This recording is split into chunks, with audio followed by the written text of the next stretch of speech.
கர்த்தரை தேடுகிறவர்கள் அவரை துதிப்பார்கள். சங்கீதம் 22:26. கர்த்தரை தேடுகிறவர்கள் அவரை துதிப்பார்கள், உங்கள் இருதயம் என்றென்றைக்கும் வாழும் என்று தாவீது கூறுகிறார். கர்த்தரை உண்மையாக தேடும்போது தம்மை வெளிப்படுத்துவார். நாம் அவரை தடவியாகிலும் கண்டுபிடிக்கத்தக்கதாக நமக்கு சமீபமாகவே இருக்கிறார் என அப்போஸ்தலர் 17:27 காண்கிறோம். கர்த்தரை தேடுகிறவர்கள் அவரை கண்டடைவார்கள். அவரை கண்டடையும் போது அவரை கண்ட மிகுந்த சந்தோஷத்தினால் அவரை துதிப்பார்கள். கிழக்கிலிருந்து சாஸ்திரிகள், யூதருக்கு ராஜாவாக பிறந்திருக்கிறவர் எங்கே? கிழக்கிலே அவருடைய நட்சத்திரத்தை கண்டு அவரை பணிந்து கொள்ள வந்தோம் என்று கிறிஸ்து இயேசுவை தேடி வந்தார்களாம். அவரை பணிந்து கொள்ள வேண்டும், தொழுது கொள்ள வேண்டும் என்று தேடி வந்தார்கள். இஸ்ரவேலை ஆளும் பிரபு பெத்லகேமில் பிறப்பார் என்று எருசலேமில் அவர்களுக்கு அறிவிக்கப்பட்டது. கிழக்கிலே அவர்கள் கண்ட நட்சத்திரம் பிள்ளை இயேசு இருந்த ஸ்தலத்திற்கு மேல் வந்து நிற்கும் வரைக்கும் அவர்களுக்கு முன் சென்றது.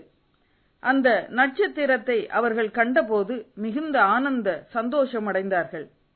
இயேசுவை கண்டு சாஷ்டாங்கமாய் விழுந்து பணிந்து கொண்டு தங்கள் பொக்கிஷங்களை திறந்து பொன், தூபவர்க்கம், வெள்ளை போளம் ஆகியவற்றை காணிக்கையாக செலுத்தி தொழுது கொண்டார்கள். மேய்ப்பர்களும் தங்களுக்கு சொல்லப்பட்டதின்படியே கேட்டு கண்டு எல்லாவற்றிற்காகவும் தேவனை மகிமைப்படுத்தி துதித்துக் கொண்டு திரும்பி போனார்கள். வானங்கள் தேவனுடைய மகிமையை வெளிப்படுத்துகிறது. ஆகாய விரிவு அவருடைய கரங்களின் கிரியையை அறிவிக்கிறது. அவருடைய வல்லமை விளங்கும் ஆகாய விரிவை பார்த்து அவரை துதியுங்கள் என்று வேதம் சொல்லுகிறது.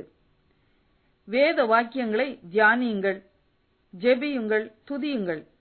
சபைக்கு ஒழுங்காக செல்லுங்கள். ஜெப கூட்டங்களில், ஐக்கியங்களில் கலந்து கொள்ளுங்கள். அபிஷேகத்தின் நிறைவை பெற்றுக் கொள்ளுங்கள். கர்த்தரின் வல்லமையை நாடுங்கள்.